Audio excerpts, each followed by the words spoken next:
Made my way down to pop culture to get some discs resurfaced, and while I wait, I'm going to look at the game selection. I've never played My Street before. It kind of looks like a Sims knockoff of some sort. And if you've not played Fatal Fury, you definitely should check out the series. I just ordered the Boogie Big Box with the microphone to play Lifeline with. Sega Superstars with the iToy, and I passed on that. More games, and it wouldn't be a trip without PS1 stuff to look at. Now, Samurai Showdown 3. Never played this before. It looks like some kind of fighting game. I did pick this up. Sorcerer's Maze I passed on because I see it all the time. I'll eventually pick it up. It's cheap. Now, Super Nintendo I don't really collect a lot for, but it's still nice to see a wide selection of people that do collect for the console because there's a lot of stuff out there for that system. I actually don't know how many games there are on the Super Nintendo. If you know, please let me know. And more stuff. And Dreamcast. Now, I do actually loosely collect for Dreamcast, but not a lot. I don't know what the hell this is. Time Stalkers. And then Echo the Dolphin. I've heard that this is a pretty sick game. And look at all this cool stuff. And Odyssey games in the box. I don't see that very often. And more stuff here. And more games here. Xbox. And look at that Pong system. It's so nostalgic to see that, but not for me. And handheld stuff for PSP. And more handheld stuff for Nintendo! Back from game hunting. Now, of course, I got some epic pickups that I have to show and a few things that I have to talk about. So let's just dive right into it. So the initial reason I went out game hunting was to get a few things resurfaced. Because as you all know, I do stream games and I stream on the actual hardware. So it's very critical for games to actually work correctly. Like I said before, I'm okay with the case being a little bit broken, a little bit of wear and tear, but the actual game has to play. Now, I've only had a problem with like 2 games that I've been playing recently, and that's Suikoden and Wild Arms. And Suikoden is the big one because there is a certain point where I got to, I think I'm about 65 hours in. I'm very close, very, very close to end game, and then all of a sudden, whenever I got to the Vampire Lord's castle, the game starts freezing. And that's a major problem. Like, it literally, every time I go in the castle, it never fails, it would freeze. No matter where I would go, it would just start freezing at, like, different intervals with that. So it was a problem, and I couldn't play anymore. So naturally, I'm like, okay, I'm gonna have to get this resurfaced because the game did have some scratches on it, and also had scratches in the eye of the disc. And I knew that the scratches in the eye of the disc are not able to be, you know, resurfaced out, buffed out, unless there's a way that I don't know of, but, you know, the stuff on the outside, it is. So, naturally, that was on the resurface list. And then, of course, Wild Arms started freezing, you know, here and there. It was very random for Wild Arms. Sometimes it wouldn't freeze at all. Sometimes it would freeze after 2 hours. Sometimes after 4. And I'm like, I lost all my progress. That did happen a time or two, and it kind of got annoying to me. So I noticed that it needed to be resurfaced as well. The inside of the actual disc, the eye looks fine on Wild Arms. It was just like the outside of it. So naturally, it was on the resurface list too because I'm playing through that one as well. And I added a couple more that I had planned on getting resurfaced anyway. So I took Wild Arms, Suikoden. I also took Okage Shadow King with me. I love this game. Such a hidden gem for PS2. If you've not played it, you definitely need to check this game out. Now, this game is a blue disc, and you all know that whenever it comes to PS2, blue discs are notorious for actually failing. And this one was pretty scratched up because I've had this for a long time, and you know, as a teenager, I did take care of some of my stuff. Some of it, I'm guilty as charged. So the guy's like, I don't know if we can get this one resurfaced, but he said, we'll try, because he saw the state of how it was. I'm like, please try. So he was able to buff it out as much as he could. There are still some scratches on this, but Okage Shadow King, after many, many years of not working, does work again, and I was so excited to finally be able to actually play it again. I love this game, I really do. And not being able to play for so long was very sad for my heart, but now that I can, I'm so excited. So, one success for the resurfacing. Now, whenever you go get stuff resurfaced, this is the only store that I go to that does resurfacing. The only one. So I have to drive a couple hours just to actually get to the store. So whenever I'm gonna get stuff resurfaced, I gotta make sure I have a list piled of stuff, you know, ready to go.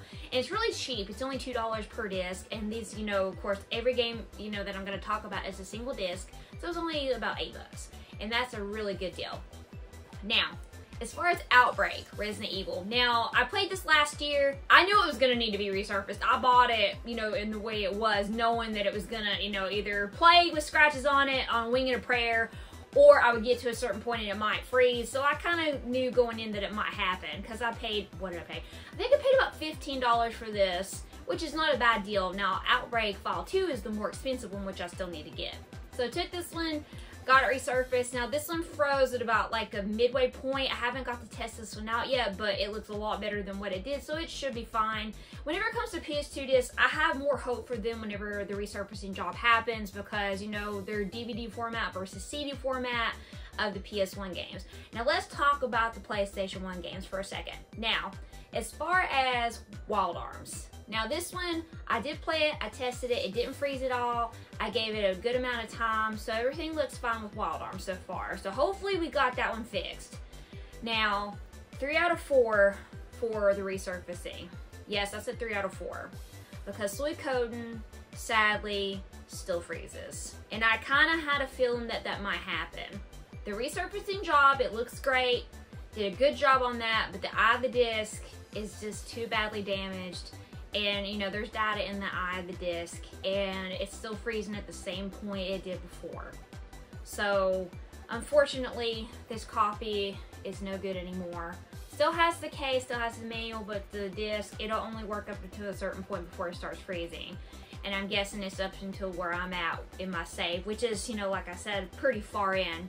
However, my community, people in the community, certain people, thanks to them, I'm now able to actually buy another copy of Suikoden. So I'll have another copy that I'm going to be purchasing, which I'm excited I can continue the story so all is not lost. Because I was like, oh, I've been 65 hours into this game.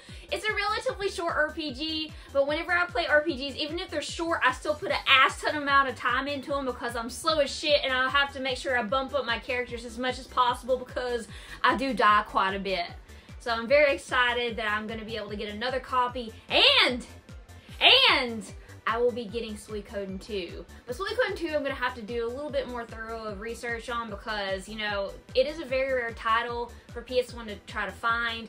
And the ones that I've seen aren't in the best shape, so I'm going to try to see if I can find an immaculate copy to get for my collection. So hopefully I'll be able to find one soon, but I've already got my eye on a copy of Suikoden, the first one to get, so I'm excited to continue. And of course I'm still playing Wild Arms, it's going to still be in rotation, because Wild Arms is such a good series so far. I'm enjoying it, the Western style, the RPG, the music, the visuals of it. Yes, I mean, you know, the characters, whenever you're in the main game, they look like Pops. They look like they have soulless eyes. It's kind of freaky, but it's still, you know, like the FMV scenes are definitely groundbreaking for the time, considering that this was actually an early release for an RPG on PlayStation 1. Now that I've talked enough about the resurfacing stuff and you've heard my spiel on that, I did pick up a few games naturally for the collection.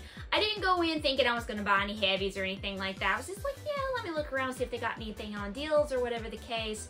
So, moving on to that, I did find, I think this is 5 games. So, starting off with some cheaper titles, we have Test Drive 6. Got this for $5. It's in fairly good shape. Actually, it's in really good shape. Now, I've seen this go for like different prices, anywhere from like $10 to $15. I'm like, hell no. And this was the last Test Drive game that I needed for PlayStation 1. I have all the other ones, but I never could get this one. And when I saw it, I had to pick it up for $5. No brainer for me. And again, we're going on last stuff here, apparently. It's just funny. You know, I didn't plan on that, but here we go. Twisted Metal 4 was the very last Twisted Metal I needed for PlayStation 1. Yes, it is greatest hits, but man, for 20 bucks, this is a hell of a deal because of the condition. This thing is shiny. It looks like it just was opened up, and there's no scratches on it. It's like mint as far as like the condition goes. Yes, mint, fresh, clean, and lean. And you know, greatest hits, this one's, I think it normally goes for about like $21, $22 for greatest hits. So for 20, I'm gonna, you know, it's a little bit below pricing, so I'm definitely gonna pick it up. I will eventually get the black label for this one, but I'm cool with having the greatest hits version of this because hell, it's Twisted Metal. It's a fun ass series. So there's that. Now this one I have never played before, but apparently it's a fighter. This is Samurai Showdown 3, Blade of Blood. So I got this one for about $30.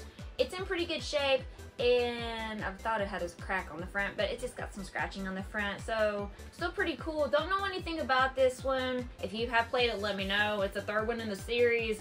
there's a lot of fighting games I never played on PS1, and apparently this is one of them. Definitely want to check this out at some point. Now, I did hint at this next one already, you know, about a sneak peek about, you know, what I did get as far as pickups go for my collection. I got Dead or Alive for PS1. Now, this one has the crack on the front. This is the one I was thinking of. So, this normally goes for about $40, complete in box. It is CIB, manual's good, disc is good, everything's good about it. Got it for $30, not a bad deal, you know, $10 under price, so can't say no to that. People keep thinking for some reason that this is actually way more expensive than what it is. No, it's actually only going for about $40. Now, if you see it going for $70, $80, $90, that's way too much. Don't pay that, because it ain't worth it. So I'm definitely excited to play this one. I have never actually played this one on PS1, so here we go, more fighters. And people do like this one for certain reasons. The little aspects, the jiggle wiggle aspects of the game. I mean, you know, for the time, it's definitely got its perks, if you catch my drift. Perky. Now, and then the last thing, I actually needed, this was the very last NFL Game Day that I needed for PS1. That's NFL Game Day 2005, and for $5, I'm not gonna say no to that. It's not in bad shape either. The disc has a little bit of wear and tear, but you know, I don't really play a lot of sports titles. I do plan on playing all of the sports titles that I have because of the fact I want to at least play every single PS1 game that I have at least one time to say that I did, because I'm spending money on this shit, so I might as well play it, right? But that is all the time that I have for you, my friends. I hope that you enjoyed the video. I hope that you enjoyed seeing all the pickups, hearing my story about, you know, trying to get stuff resurfaced. When it comes to resurfacing, I do want to say this. Whenever you see a game that like has a hell of a lot of scratches on it, whether there's PS1, PS2, whatever the case, if it's disc-based games, don't be afraid to pick it up, because you never know if it could be salvaged or not, because a lot of the time it can be. It's just the thing that you need to watch out for is the eye of the disc itself, because normally if it's really scratched up all to hell, there's no saving it, because there's going to be some point in the game to where you get this going to start freezing or going to start acting wonky. So, I mean, just watch out for that part. But if it's on the outside, you know, there's a fair chance that it can be saved. So if you see something thrifted, Goodwill, and whatever the case, don't be afraid to pick it up for a couple bucks, because it could be worth the chance. But that's all the time that I have for you, my friends. This is the PlayStation Girl signing out. Game on!